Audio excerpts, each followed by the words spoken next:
Hey, how's it going, everybody? Ray here. This is His Wondrous Outdoors, and we're going to be starting in the book of Job. Today we'll be in chapter 1, verses 1 through 5. And as we go through this study, I'm not sure 100% yet, but I might end up grouping chapters together with individual people and stuff like that and what's going on, and we'll just talk about them, okay? But again, we're going to be in chapter 1 today, 1 through 5. Unfortunately, I don't have my sword. My wife had to go to a birth at 3 a.m., and my Bible left with her in my truck that she took. So, but I have my notes and the passage, so let's get into it. All right, verse 1. There was a man in the land of Uz whose name was Job, and that man was blameless, upright, fearing God, and turning away from evil. All right, so we see here right away, we see Job's character. Um, Many would say and think that Job wrote the book of Job. Perhaps he did. And they're like, well, some might think Job wrote this. He wrote these things about himself. Well, wait till the next video, okay? Because you'll see where it comes from. All right, so the first thing was blameless. That's without fault. It's not saying sinless, but without fault, okay? Upright. The definition for upright is honest, it's just, okay? Not deviating from correct moral principles. All right. And the definitions, when I get definitions, I get them out of Noah Webster 1828 dictionary.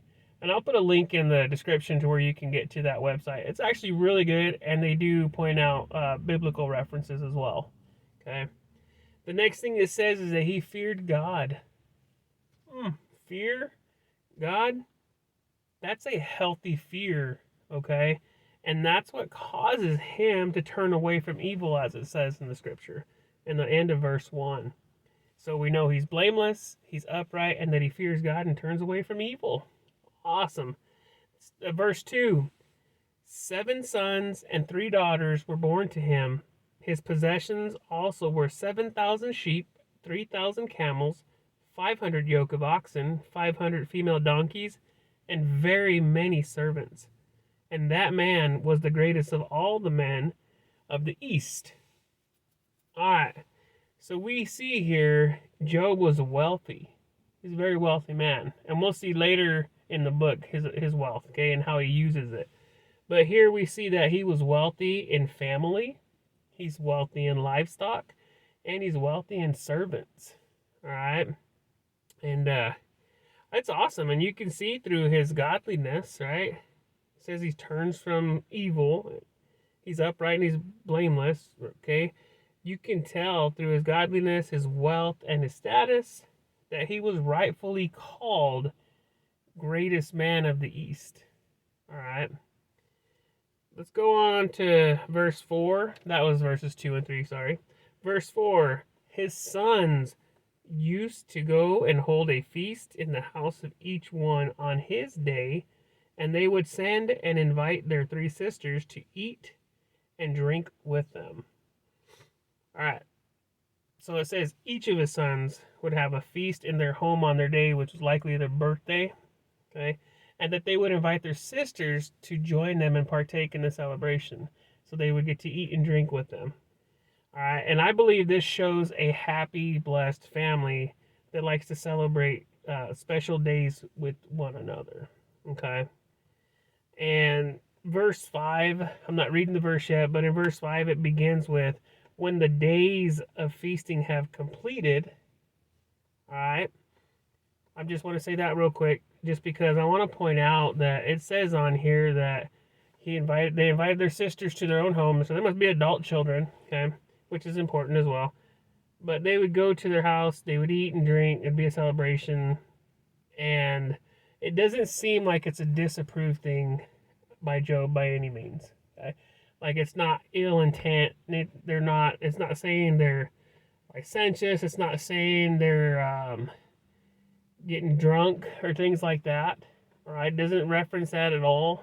At least I don't see that in the passage. And so, and I say that going into verse 5 when the days of feasting had completed their cycle, Job would send and consecrate them, rising up early in the morning and offering burnt offerings according to the number of them all. For Job said, perhaps my sons have sinned and cursed God in their hearts. Thus Job did continually.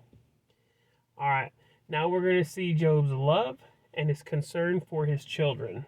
Okay, and it says when the feast of cycles would end, he would send and consecrate or sanctify them.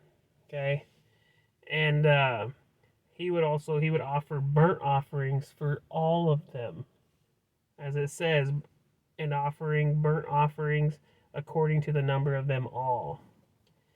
To consecrate, that is to make or to declare to be sacred by certain ceremonies or rites, to appropriate to sacred uses, to set apart, dedicate, devote, all right, to the service and worship of God, all right, as to consecrate a church. And that again is a definition from the Noah Webster 1928. Maybe it's 1828. Sorry. Anyhow, it also says that Job did this continually. Okay? So some things to think about in this part of the passage is we see this man in the land of Uz. His name is Job. We see his character. He's righteous before the Lord. But it's only because of the Lord. It's only because of God. All right?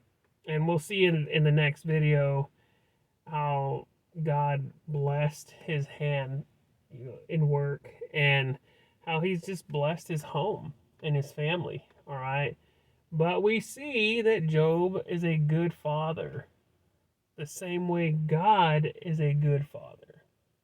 All right, he loves his children, he cares for them, he prays for them, just in case, right? Just in case they sinned against or cursed God in their hearts.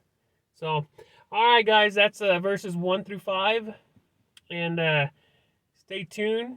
Thanks for watching. I love you guys. God bless you guys. Prayer requests, praise reports, I'm going to keep asking. Share them. Let us know. Let us know how to be praying for you. And, they're encouraging to the body, those praise reports. So, God bless you guys. Ray out.